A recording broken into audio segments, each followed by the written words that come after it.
नमस्कार, आप देख रहे हैं इम्पैक्ट लाइव। मैं हूं आपके साथ करुणा तिवारी। देखिए, बिहार में पारिवारिक विवाद भी काफ़ी ज़्यादा जोरों पर है। एक तरफ चिराग पासवान है तो वहीं दूसरी तरफ उनके चाचा पशुपति पारस हैं। देखिए, कुछ दिनों पहले आपने खबरों में सुना होगा कि पशुपति पारस यानी कि जो चाचा हैं चिराग पासवान के, उनकी बड़ी माँ को घर से निकाल दिया, उनका सारा सामान निकाल कर घर से फेंक दिया और कई तरह के आरोप भी लगाए गए। अब वहीं पर जो चिराग पासवान के पार्टी की तरफ से, लोजपा आर की तरफ से आज प्रेस कॉन्फ्रेंस रखा गया मीडिया के सामने। उनके बहनोई और जमुई के सांसद है अरुण भारती पहुंचे और वो साफ तौर पे उन्होंने कह दिया कि अब ये पारिवारिक मामला नहीं है, ये राजनीतिक विवाद है। राजनीतिक विवाद अब पूरे बिहार के घर घर में चर्चा हो रही है। अब क्या कुछ कह रहे हैं अरुण भारती, सुनिए। चिराग पासवान जी की मां को रीना शर्मा कहते हैं। जब सत्ता में होते हैं तब दोनों भाभियां होती हैं और जब सत्ता से बाहर हो जाते हैं, जब अपनी प्रासंगिकता समाज के सामने साबित करनी होती है तो बड़ी मां को भी भाभी कहते हैं, लेकिन उस वक्त चिराग पासवान जी की मां को वो रीना शर्मा कहते हैं। ये इस तरह का दोहरा चरित्र क्यों? जब आप परिवार की बात करते हैं, आप हमें ये दुहाई देते हैं कि आप लोगों को परिवार की बात उठा करके जनता के सामने इस तरह से पब्लिक फोरम पर डिस्कस नहीं करना चाहिए, तो आप इस तरह की फिर अनर्गल बातें क्यों करके जनता के सामने इस तरह के आरोप लगाते हैं?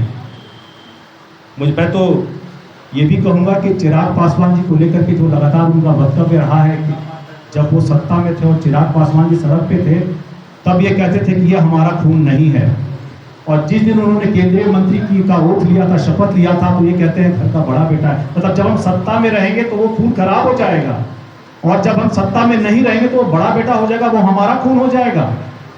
ये दोहरा चरित्र आदमी को, खास करके जो सार्वजनिक जीवन में होता है, इससे बचना चाहिए। साथियों, इसके बाद उन्होंने वक्फ बिल पर, क्योंकि हम लोगों के लिए, हमारी पार्टी के लिए बहुत जरूरी है, वक्फ बिल पर उन्होंने कहा कि हम इस बिल का विरोध करते हैं। मैं उनसे पूछना चाहूंगा कि इस बिल में 44 संशोधन थे, किस संशोधन पे आपका विरोध है?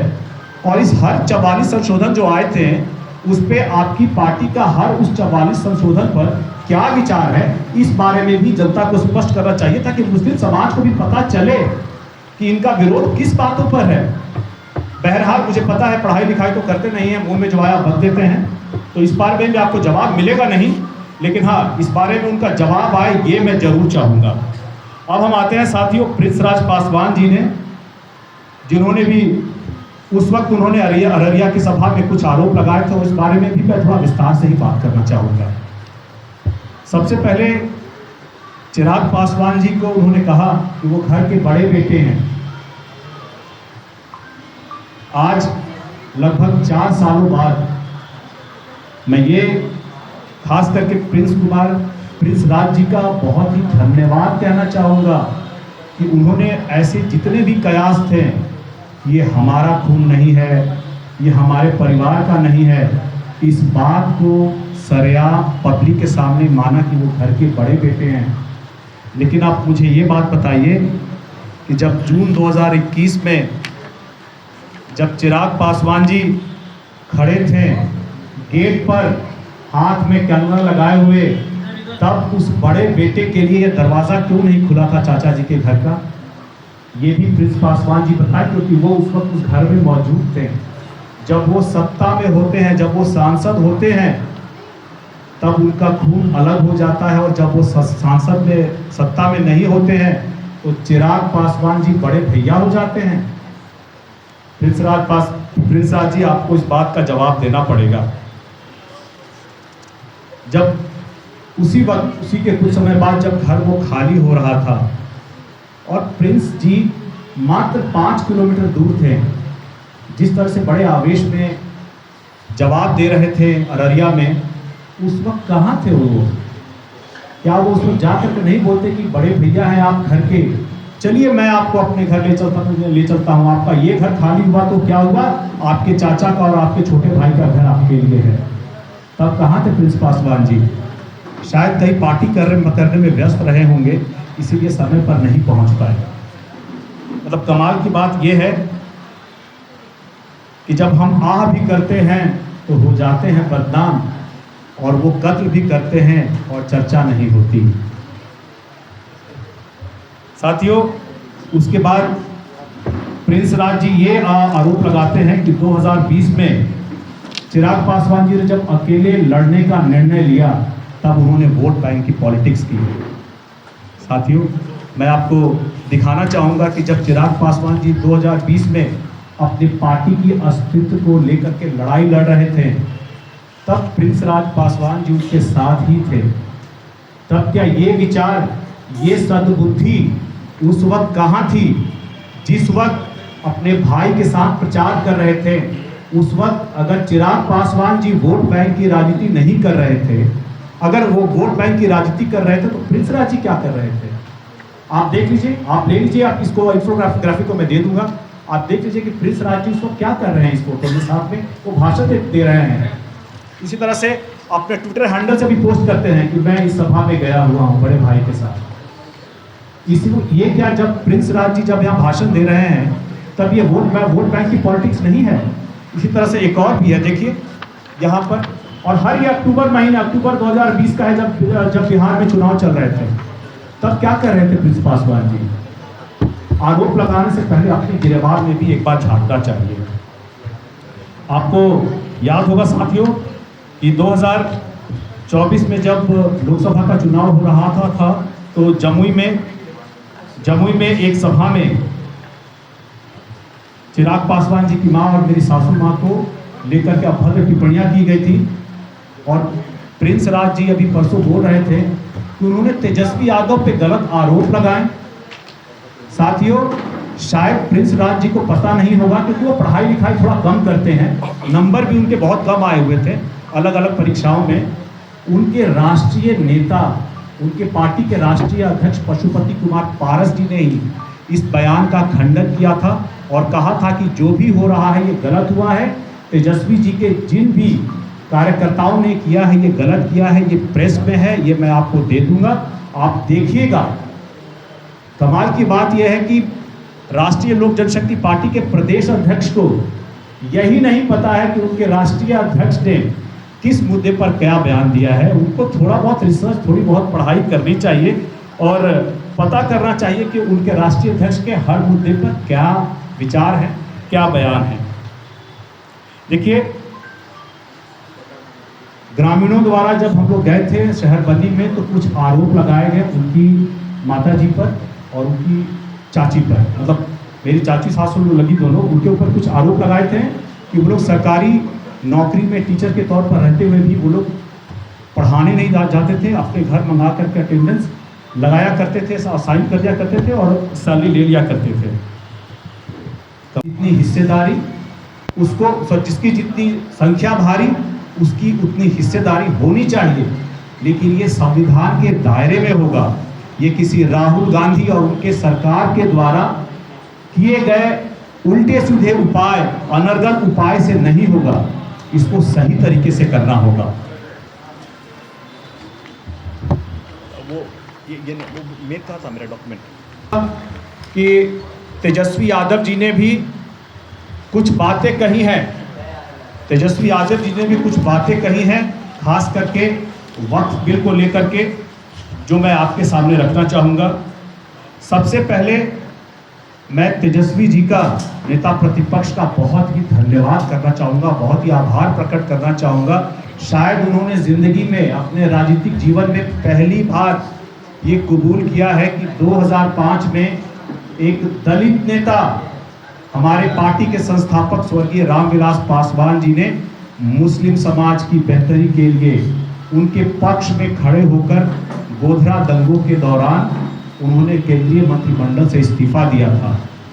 इस बात के लिए हम लोग उनका आभार प्रकट करते हैं, लेकिन साथ ही ये भी कहना चाहेंगे कि उनके ही कदमों पर चलते हुए चिराग पासवान जी आज जो गरीब मुसलमान, जो वंचित मुसलमान है, जो हाशिए पे खड़ा मुसलमान है, उसके लिए जो वक्फ बिल आया है उसके समर्थन में खड़े थे।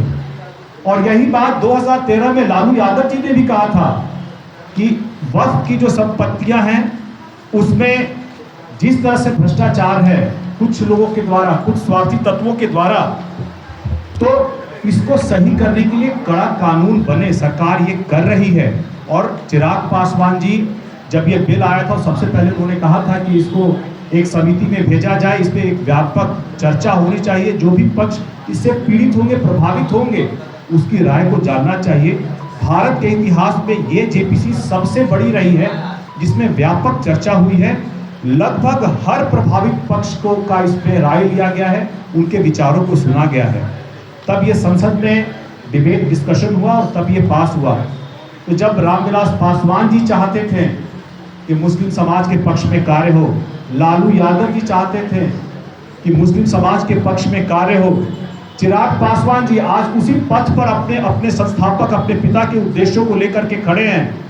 ऐसी क्या बात हुई कि अपने पार्टी और अपने पिता के उद्देश्य के विपरीत तेजस्वी यादव जी मुस्लिम समाज में उन चंद तत्वों के साथ खड़े होकर के ये कह रहे हैं कि हम इस बिल को बिहार में लागू नहीं होने देंगे? ये किस तरह की विचारधारा है? क्या आप अपनी पार्टी, खुद की पार्टी राजद की जो विचारधारा है एक बड़े मुस्लिम तबके को लेकर के उससे आप अलग हो गए क्या? क्या आप अपने पिता के जो मूल्य उद्देश्य थे उससे आप अलग होकर सोच रहे हैं क्या? आपकी मंशा क्या है बिहार की राजनीति में मुसलमानों की भागीदारी को लेकर के? आपको यह स्पष्ट करना पड़ेगा और आपको साथ में यह भी स्पष्ट करना पड़ेगा कि क्या आपने अपने पिता के जितने भी उद्देश्य थे यहाँ पर गरीब वंचित तबकों को लेकर के आपने उसकी तिलांजलि दे दी है क्या? आपने उसको त्याग दिया है क्या? साथियों, जिस तरह से चिराग पासवान जी वक्फ संशोधन बिल के समर्थन में खड़े थे अपने पिता के उद्देश्यों को लेकर के, उस तरह से उसके विपरीत तेजस्वी यादव जी अपने पिता के उद्देश्यों से हटकर खड़े थे, क्योंकि उनको पता है कि इस वक्त इस समाज से जो आवाज़ उठने वाली है चिराग पासवान जी के पक्ष में, उसको किस तरह से मैं अपने पक्ष में करूं। एक बात करता है कि कैसे उनको मुख्य धारा में लाई जाए, दूसरा बात करता है कैसे इनको मुख्य धारा से काट करके वोट बैंक में रखा जाए। एक बात करता है कि मैं कैसे इसको अधिकार दूं, दूसरा कहता है कि कैसे मैं इसका सिर्फ इस्तेमाल करूं। साथियों, इसके साथ ही हम लोग बात करना चाहेंगे, आपने देखा होगा परसों राष्ट्रीय लोक जनशक्ति पार्टी के जो राष्ट्रीय अध्यक्ष है पशुपति कुमार पारस जी के द्वारा, उनके द्वारा अलग अलग कुछ वक्तव्य दिए गए जो कि सरासर गलत थे, और उन वक्तव्यों को मैं अपने माध्यम से सही करना चाहूँगा। उन्होंने जो भी सवाल पूछे हैं उन सवालों का भी मैं आज आपको जवाब देना चाहूँगा। सबसे पहले उन्होंने ये कहा था कि हिंदू लॉ के हिसाब से हम 3 बेटे हैं और तीनों में संपत्ति बांटी जाए। देखिए, परिवार में संपत्ति का विवाद है और इसके लिए अलग अलग फोरम पे बात हुई है। आज ये बात पब्लिक डोमेन में है, लोग इसकी चर्चा कर रहे हैं और इसी चर्चा के दौरान उन्होंने ये कहा कि 3 बेटे हैं और तीनों में संपत्ति बांटी जाए। ये किस हिंदू कानून और भारतीय कानून की बात कर रहे हैं? भारतीय कानून तो ये कहता है कि जितने भी बच्चे हैं, चाहे वो बेटे हो या बेटियां, सभी को समान अधिकार मिलना चाहिए। तो क्या आप ये बताइए, जब वो संपत्ति सिर्फ 3 में बांटने की बात करते हैं तो क्या अपनी बहन को हिस्सा नहीं देना चाहते हैं? क्या उनको ये नहीं मालूम है कि कोई विल नहीं होने पर बहन को भी हिस्सा मिलता है? साथियों, आखिर ऐसी क्या बात है कि वो अपनी बहन के विरुद्ध जाकर के ऐसी बात कर रहे हैं? क्योंकि उनकी बहन अपने बड़े भाई स्वर्गीय रामविलास पासवान जी के साथ जुड़ी हुई थी और उनको पता है आज के दिन में कि कौन सही है, कौन गलत है, कौन सच्चा है, झूठा है। इसीलिए जिस तरह से वो चिराग पासवान जी की बड़ी माँ को संपत्ति से बेदखल करना चाहते हैं, उनकी बहन को भी संपत्ति से बेदखल करना चाहते हैं और इसलिए चाहते हैं कि संपत्ति का बंटवारा सिर्फ 3 लोगों में हो। आप ये बताइए कि उन्होंने फिर ये भी कहा कि उनकी पत्नी और उनकी पत्नी की जो बहन है उस घर में रहते हैं। जहाँ तक मैं जानता हूँ, आज मुझे इस परिवार में आए हुए 2 दशक हो चुके हैं, और जहाँ तक मैं जानता हूँ कि पिछले 5 दशकों से बड़ी माँ शहरबंदी के उसी घर में रहती है। पिछले 2 दशक से मैं ये खुद देख रहा हूँ, और आप सभी इस बात के गवाह होंगे कि हमारे जितने भी बड़े बुजुर्ग होते हैं जो गांव में रहते हैं, जल्दी वो शहर में नहीं आना चाहते हैं। कुछ समय के लिए आना चाहते हैं, लेकिन इसके बाद फिर वो वापस चले जाना चाहते हैं, क्योंकि उनको वहाँ अच्छा लगता है। वो उस जगह के अलावा अलग अलग शहरों में रहने के हिसाब से नहीं ढल पाते हैं, और इसीलिए ज़रूरत ये है कि जहाँ वो रहना चाहें उनको वहाँ रहने दिया जाए। अब ये बताइए, आपको भी पता है और बड़ी माँ ने भी कहा है कि वो चिराग जी के साथ खड़ी है, वो चिराग जी के पक्ष में खड़ी है। तो क्या इसी को लेकर के उनकी पत्नी और उनकी छोटी बहन उस घर में जाती हैं, जा करके वहाँ पे कमरे में ताला लगाने का प्रयास करती हैं, ताला लगा देती हैं? आप ये बताइए कि जब उस संपत्ति में 4 लोगों का हिस्सा है तो फिर 2 लोग ही जा करके ताला क्यों लगाएं? ये कहाँ से न्याय संगत है?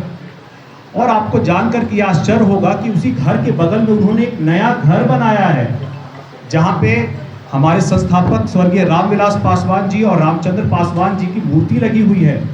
उस घर को छोड़ करके यहाँ ताला लगाना, अगर संपत्ति का बंटवारा होगा, पूरी संपत्ति का बंटवारा होगा, सिर्फ एक जगह ही क्यों होगा, पूरी संपत्ति का बंटवारा होगा, और